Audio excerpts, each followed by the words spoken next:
Je partirai aujourd'hui d'une remarque que j'ai trouvée sous la plume de Desmond Tutu, donc l'ancien archevêque anglican sud-africain. C'est une remarque qu'il fait dans son livre « Il n'y a pas d'avenir sans pardon ». Et là, notamment, il commente une image qui représente une scène. Ce sont 3 soldats qui se trouvent devant un monument dédié aux victimes ou aux morts de la guerre du Vietnam. Le premier prisonnier se tourne vers le second et lui dit « As-tu pardonné à tous ceux qui nous ont emprisonnés, à nos geôliers ?»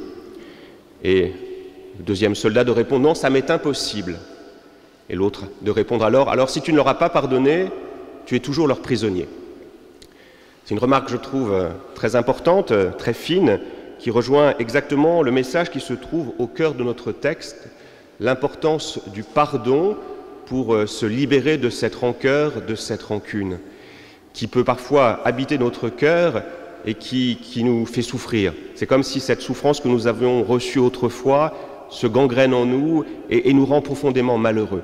Donc cette importance du pardon, mais il ne reste pas moins que le pardon, l'exigence du pardon, dans sa radicalité telle que nous le rappelle aujourd'hui Jésus, c'est quelque chose de très dur à mettre en œuvre. On en fait tous l'expérience.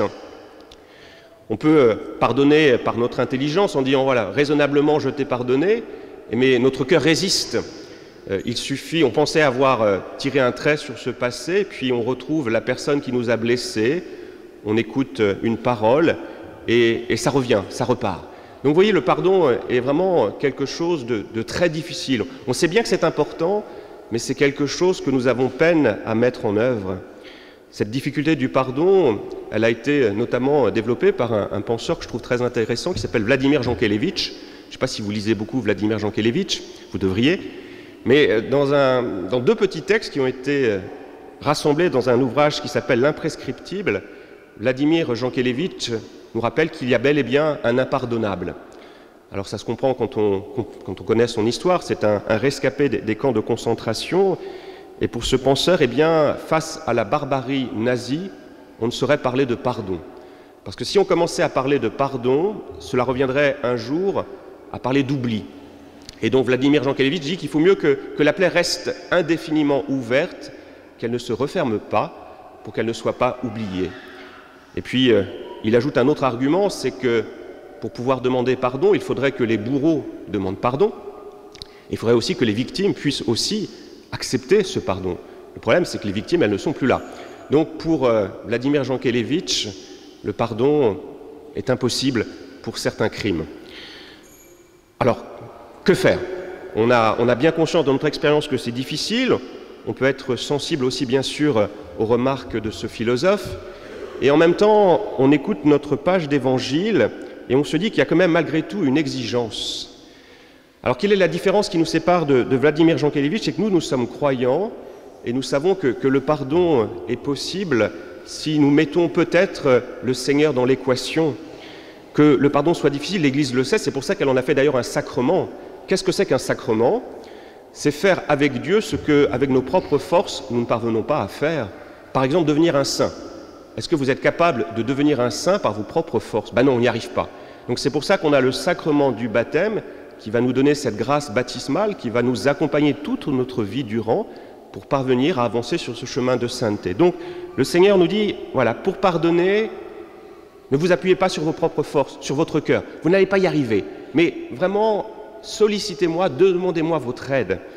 Et puis peut-être que si on apprend tout doucement à fréquenter cette parole de Dieu, on découvre quelque chose de, pour moi, très important. C'est une distinction qu'il faut opérer entre 2 termes que parfois nous mélangeons, c'est pardonner et se réconcilier. C'est proche. J'aurais pu vous demander un synonyme de pardonner, vous m'auriez peut-être dit se réconcilier. Alors que c'est pas tout à fait pareil. Il y a une différence qui est très importante, c'est que le pardon, c'est une démarche unilatérale. C'est moi qui décide de pardonner. Pourquoi je décide de pardonner ? Parce que je décide d'arrêter de souffrir de ce que l'autre m'a fait. Donc, si vous regardez le terme grec pour dire pardonner, vous êtes tous des brillants hellénistes. Comment se dit pardonner en grec ? C'est aphiemi, ça veut dire mettre de la distance. Je mets de la distance avec la blessure qui me fait souffrir, Je mets éventuellement de la distance avec celui qui m'a fait souffrir pour arrêter que cette plaie se gangrène en moi. Donc, dans une certaine mesure, je n'ai pas besoin de l'autre. C'est une démarche, le pardon, qui m'intéresse que moi-même, et c'est pour moi. Quel est le premier bénéficiaire du pardon? Ce n'est pas celui qui est pardonné, c'est celui qui pardonne. C'est pour soi qu'on pardonne, ce n'est pas pour l'autre. Ça, c'est pardonner. Donc, démarche unilatérale de celui qui dit « Moi, je veux arrêter de souffrir de ce que tu m'as fait. Et avec l'aide de Dieu, je vais essayer de m'engager sur ce chemin. » Se réconcilier, ça peut intervenir dans un deuxième temps, comme ça ne peut peut-être ne pas intervenir. Parce que pour qu'il y ait réconciliation, pour se réconcilier, là, c'est une démarche bilatérale. C'est les deux côtés qui se retrouvent, et à partir de là, on peut faire un pas de plus et retrouver cette paix. Mais il n'y a pas d'exigence de réconciliation. Tout du moins dans la vie terrestre, il n'y a pas d'exigence de la réconciliation, parce que je ne peux pas imposer à l'autre de demander pardon s'il ne veut pas demander pardon. Je peux le faire par la force, mais ça ne sera pas une vraie demande de pardon. Donc il y a une exigence de pardon, mais pas de réconciliation. Alors première distinction qui peut nous aider à comprendre, et puis peut-être une autre idée, si je veux que dans un deuxième temps intervienne cette réconciliation, qu'est-ce qu'il faut? Il faut aussi que la vérité soit faite. La vérité soit faite. Pour que je puisse moi-même déjà parvenir à pardonner et éventuellement me réconcilier, si le préalable de la vérité n'a pas été établi, eh bien, ça peut redoubler l'injustice, donc l'importance de la vérité. J'évoquais, pour commencer, la figure de Desmond Tutu, et vous savez qu'il avait présidé une commission, c'était la commission Vérité et Réconciliation. Donc pour qu'il y ait pardon, pour qu'il y ait réconciliation, il faut qu'au préalable, il y ait ce travail de vérité, qu'on ait pu identifier ce qui n'allait pas, la source de ce qui me faisait souffrir, pour ensuite éventuellement passer au pardon et à la réconciliation. Donc l'importance de la vérité. Et puis, troisième idée, qui est aussi pour moi très importante, c'est pour vivre, pour parvenir à pardonner, peut-être qu'il y a un bon chemin, c'est de soi-même faire l'expérience du pardon. Quand je me confesse régulièrement, qu'est-ce que je découvre? Je découvre déjà que Dieu m'a déjà pardonné. Le pardon, dans une certaine mesure, il m'attend dans chaque confessionnal. Je n'ai pas à mériter ce pardon, je n'ai qu'à me présenter devant le Seigneur, et le pardon est déjà là. Il n'est pas devant moi, il me précède. Donc je fais l'expérience que Dieu me pardonne avant même finalement que j'ai demandé pardon. Vous voyez, il y a l'antériorité du pardon de Dieu. Première chose que je peux découvrir avec le sacrement de réconciliation. Puis deuxième chose que je peux peut-être aussi découvrir, c'est la joie que cela procure de recevoir ce pardon. Quand on se confesse, c'est toujours difficile de se confesser, on n'aime pas se confesser, mais on aime beaucoup s'être confessé. Et souvent, c'est l'expérience que font beaucoup de prêtres, quand ils donnent ce sacrement de réconciliation, quand on donne la formule d'absolution, il y a ce sourire merveilleux qui apparaît sur certains visages. Et on se rend compte à quel point un pardon reçu peut bouleverser, peut nous susciter une joie profonde. Donc, pourquoi il faut que je pardonne?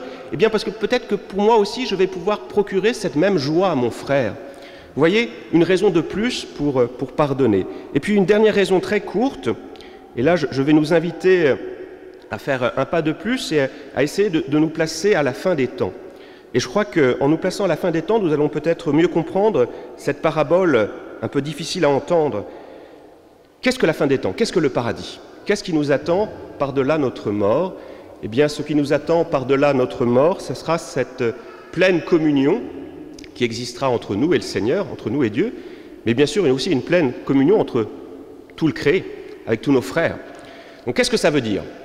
Ça veut dire que si j'ai de la rancœur, si j'ai de la rancune, est-ce que je vais pouvoir passer par la porte étroite qui me conduit au ciel?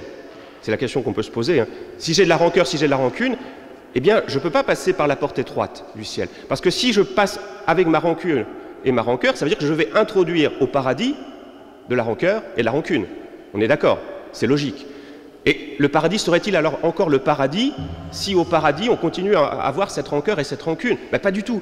Et c'est pour ça que le texte est excessif en disant il faut tout pardonner, parce que le paradis, il faut que ça soit vraiment le paradis. S'il y a la moindre trace de péché au paradis, c'est plus le paradis. Donc c'est pour ça que le Christ nous dit c'est très important de pardonner, parce que moi ce que je veux c'est que chacun de nous, chacun de vous, vous puissiez trouver votre place au ciel. Et puis ce paradis, s'il manque quelqu'un, Voilà, vous faites une fête et il manque un convive. Il manquera quelqu'un et votre joie ne sera pas parfaite. C'est pour ça qu'il y a vraiment cette exigence du pardon, parce que nous, en tant que chrétiens, nous savons que nous avons à construire notre vie terrestre, mais aussi à nous préparer, à manifester, à édifier ce paradis. Et la clé qui permet précisément d'ouvrir ce paradis, c'est le pardon. Alors pour conclure, si nous avons un frère, quelqu'un qui nous a blessés et qui n'est plus là, qu'est-ce que nous pouvons faire? Nous pouvons le libérer en lui pardonnant, parce que cet homme est au purgatoire, parce qu'il ne peut pas encore aller au paradis, donc nous pouvons l'en libérer. Deuxième possibilité, nous pouvons lui donner rendez-vous au purgatoire, c'est moins bien, et c'est là où il y aura ce travail de vérité qui permettra de parvenir à la réconciliation. Alors si c'est quelqu'un de vraiment très mauvais, il sera en enfer, mais ça je ne vais même pas émettre l'hypothèse. Mais travail de... voilà. Donc pour ceux qui ne sont plus là, soit les libérer dès aujourd'hui, soit leur donner rendez-vous au purgatoire. Troisième chose, si ces personnes sont encore vivantes, eh bien c'est cette exigence de pardon que nous rappelle le Seigneur pour déjà nous-mêmes, pour nous libérer de cette souffrance qui pèse sur nos épaules, éventuellement mettre-le à la distance, et puis fréquenter régulièrement le sacrement de réconciliation et nous redire que le Seigneur veut qu'en tant que baptisés, nous puissions manifester ce paradis sur terre. Alors demandons cette grâce au Seigneur de pouvoir pardonner et de rendre présent ce paradis sur terre. Amen.